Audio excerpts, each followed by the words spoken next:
Just one bite won't hurt, he said to himself. But that bite cost him everything. This is a story of a boy named Aman, bright, clever, admired by all, who lived in a small village nestled between green fields and winding rivers. Aman wasn't born into wealth. His family owned a small bakery that sold warm bread and sweet buns each morning. They weren't rich, but their home was always filled with laughter, love, and the smell of fresh dough. Aman's father taught him the value of honesty. His mother taught him contentment. "Never take more than what you need, Aman," she'd whisper every night. "The world gives back what we put in." And for most of his young life, Aman believed that, until one day temptation knocked. It was the village's annual festival.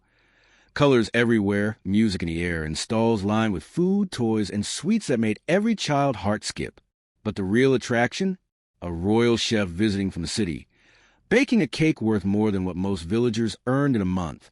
A golden sponge layered with fruit soaked in honey, topped with edible silver and gems. Yes, real gems, made only for royals. It wasn't for sale. It was to be presented as an offering to the king's messengers. The villagers gathered around in awe. Guards stood beside it. People gasped. Kids drooled. And Aman couldn't take his eyes off it. He asked once politely, "May I have a bite?" The chef chuckled. "Son, even the king hasn't eaten this yet." Laughter, whispers, teasing eyes. Aman felt small, embarrassed. That night he couldn't sleep. The taste haunted his mind. "Just one bite," he whispered to himself. "No one will know." So when the village slept and the stars blinked quietly above, Aman snuck out. He crept behind the stalls, avoided the sleepy guard, and reached the cake, the most beautiful thing he'd ever seen. His heart pounded like festival drums. He stretched out his hand and took one bite. Sweet, rich, magical, and then a sound. He froze. A lantern lit. A voice shouted. He ran, silver dust on his lips, his name echoing behind him. By morning, the cake was ruined. The chef was furious. The king's messengers left insulted. And Aman, everyone knew, the boy who stole from a king. The bakery lost its customers. His parents lowered their eyes when spoken to. The laughter at home stopped. Aman stopped going to school, not because anyone banned him, but because shame followed him like a shadow. One bite, that's all it took. For months, Aman stayed silent, until one day he returned to the festival grounds, now empty. He sat on the same stone where he once stood dreaming. He looked up and asked, "Why did I do it? For a taste? For pride? For a moment that's now poison?" An old vendor nearby, who had seen the whole thing but never judged, quietly sat beside him and said, "You didn't lose everything because of one bite. You lost it because you forgot what you already had." Those words hit him harder than the punishment ever did. Aman stood up, not to escape, but to rebuild. He returned to the bakery, apologized to his parents with eyes full of tears and truth. He cleaned, baked, and served, not for customers, but for character. Slowly, things changed, not overnight. Some never forgave, but many did, because they saw the boy wasn't hiding. He was healing. Years passed. Aman grew into a man, not just by age, but by wisdom. He turned the bakery into a space of second chances. He fed those who had made mistakes, taught children that one wrong step doesn't define you, but what you do after does. And every year, on the day of the festival, he placed a small, simple cake on the same stone where he once gave in to greed. A sign next to it read, "One bite once cost me everything, but it also taught me what truly matters." Even the smallest moment of greed can carry a cost far greater than we imagine, leaving behind regret that no wealth can erase. Greed rarely shouts when it enters the heart. It arrives like a whisper, disguised as ambition, disguised as desire, disguised as harmless curiosity. It tells us we deserve more, that one small act of indulgence won't hurt, that everyone would do the same given a chance. And so, without thunder or drama, we take the first step, a decision that may seem insignificant in the moment, but echoes louder with every passing consequence. Greed begins with dissatisfaction. It plants the idea that what we have is not enough, that what we are is not sufficient.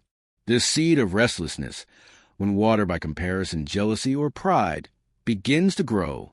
A student who cheats for one extra mark, a shopkeeper who mixes water into milk for a few more rupees, a friend who lies to gain attention. Each believe their action is small, justified, even smart. But greed never stays small. It feeds on itself. The first lie needs a second to protect it. The first theft opens a door to another.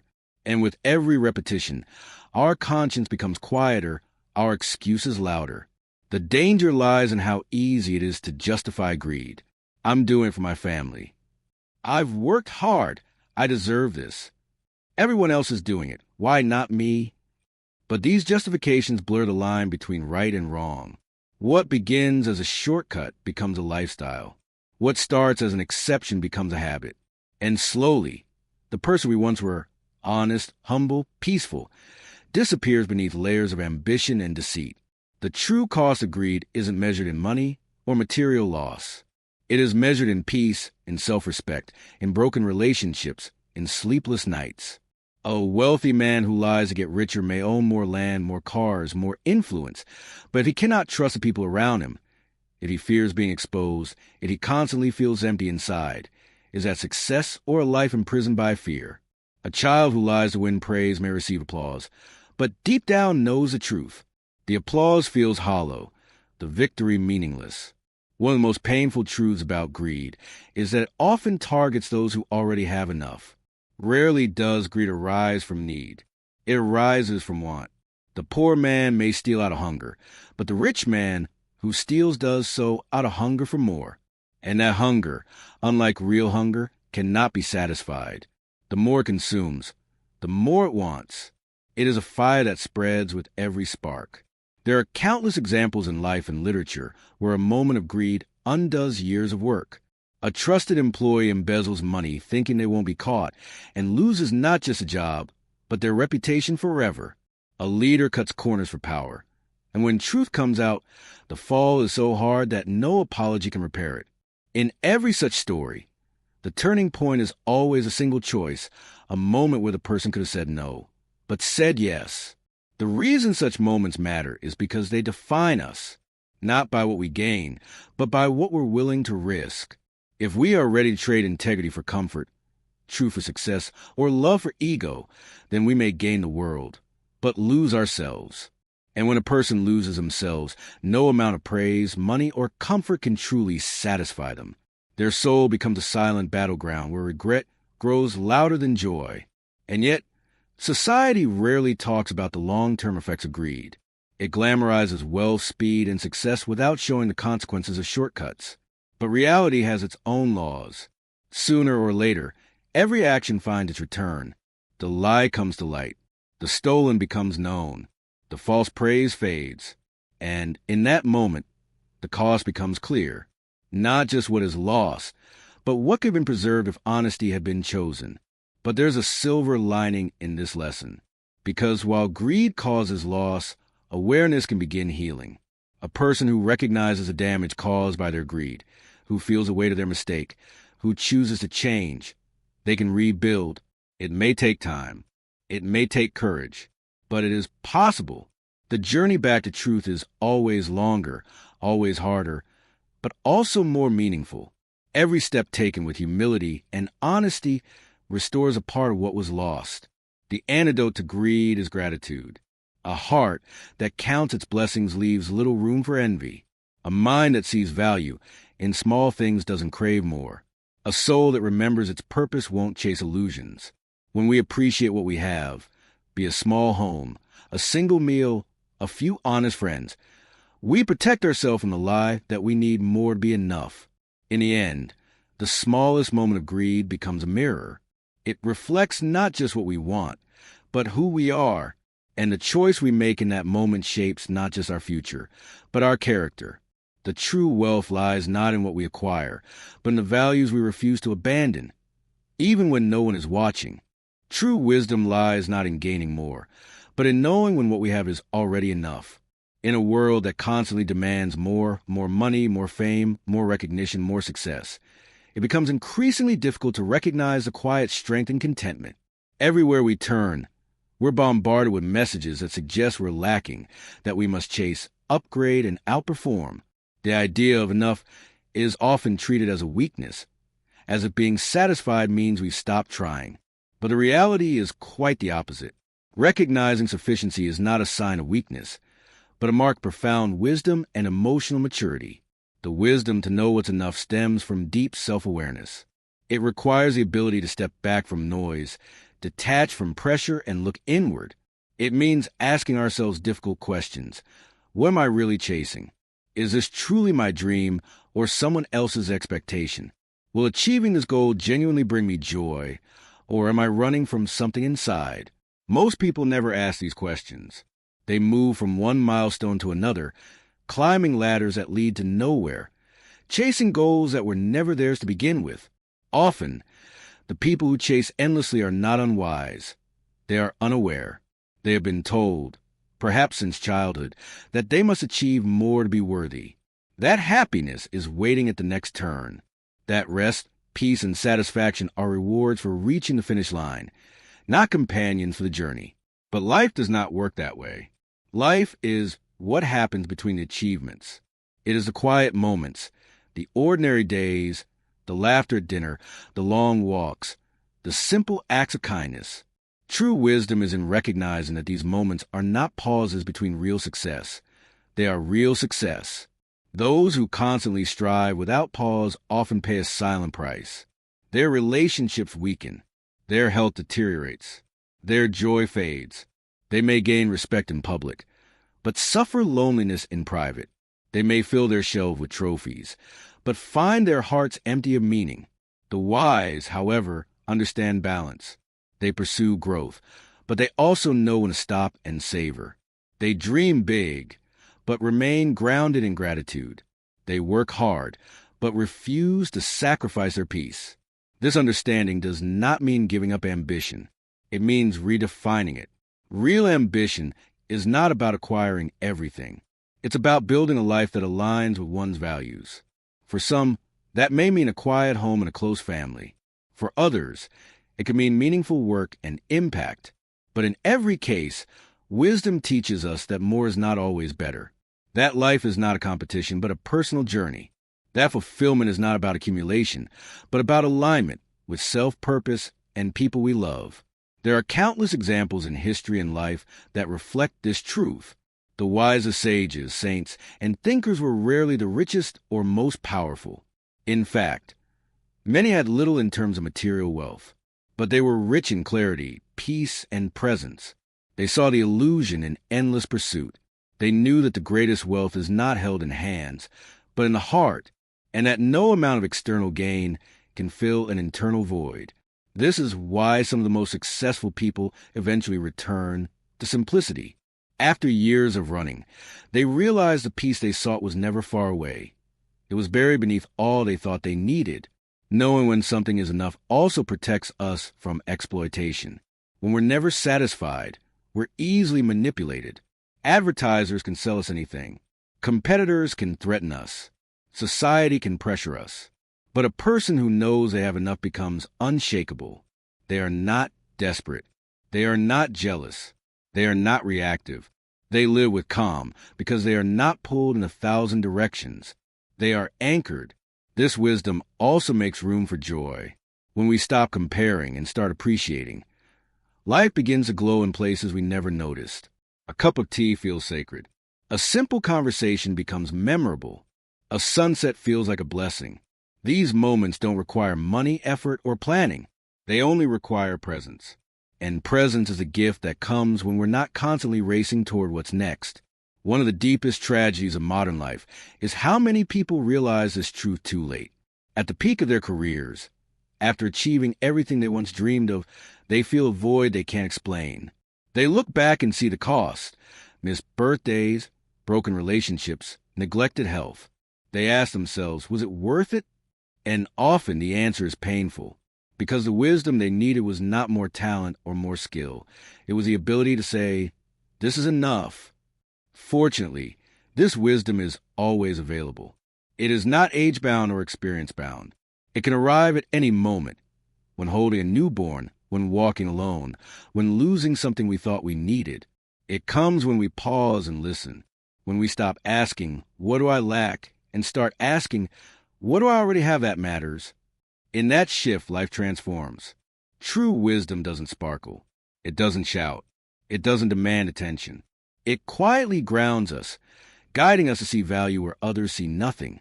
It teaches us to stop chasing shadows and start honoring the light already in our lives. It allows us to live not just with success, but with peace. And in that peace, we find something far greater than achievement. We find ourselves. Sometimes life teaches us the hardest lessons through the smallest mistakes. Aman thought it was just one bite, just a moment of weakness, a tiny act no one would notice. But it wasn't just a bite that changed his life. It was the thought behind it. The belief that a little wrong doesn't matter, that a small indulgence is harmless, that the rules don't apply when temptation whispers sweetly. But the truth is, even the smallest wrong choice can carry the biggest consequences. That single bite didn't just spoil a cake. It shattered trust, stained his character, and cast a shadow over his family's name. And that's what greed does. It promises sweetness but leaves behind bitterness. It offers momentary thrill and lifelong regret. Aman had to lose everything before he could understand what he already had. A loving family, a respected name, a peaceful life. But by the time he realized it, the damage was done. Yet, it is also true that mistakes, even painful ones, can become mirrors. They reflect who we are, but more importantly, who we can become. Aman didn't give up. He faced the consequences. He walked through the shame, not around it. He chose to rebuild. Not because he had to, but because he wanted to become better, not bitter. This is where true greatness lies. Not in never falling, but in rising after we fall. In accepting responsibility.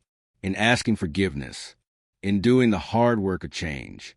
Aman chose to live with truth, and slowly, the world around him responded.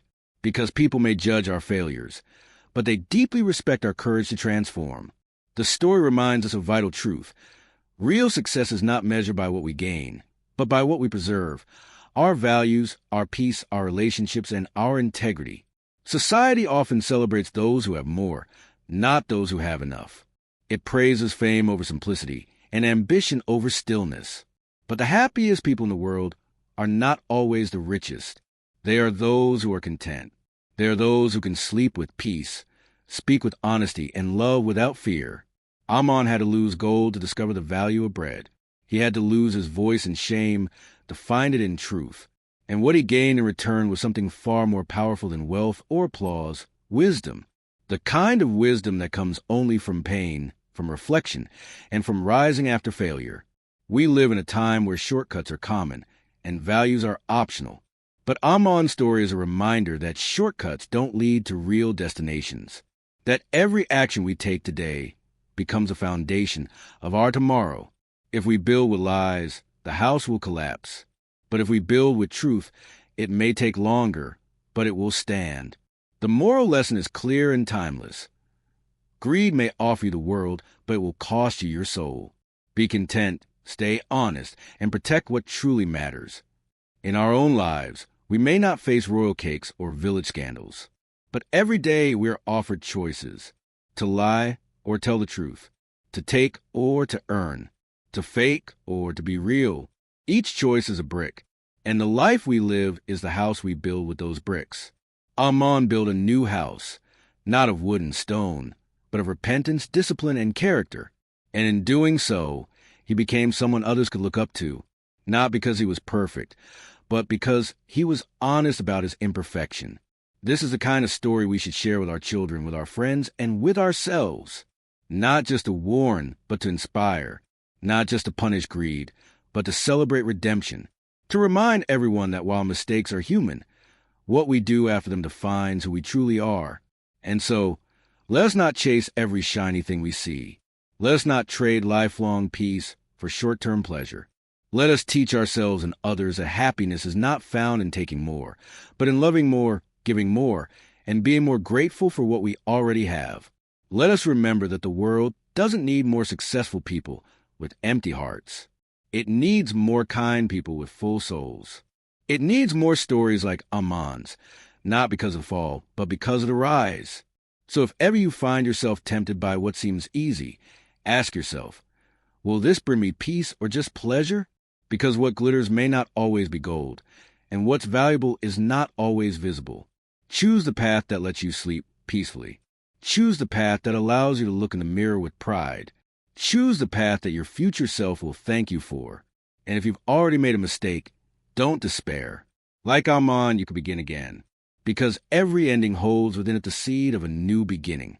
One wrong step does not define your life, but one right step can change it forever.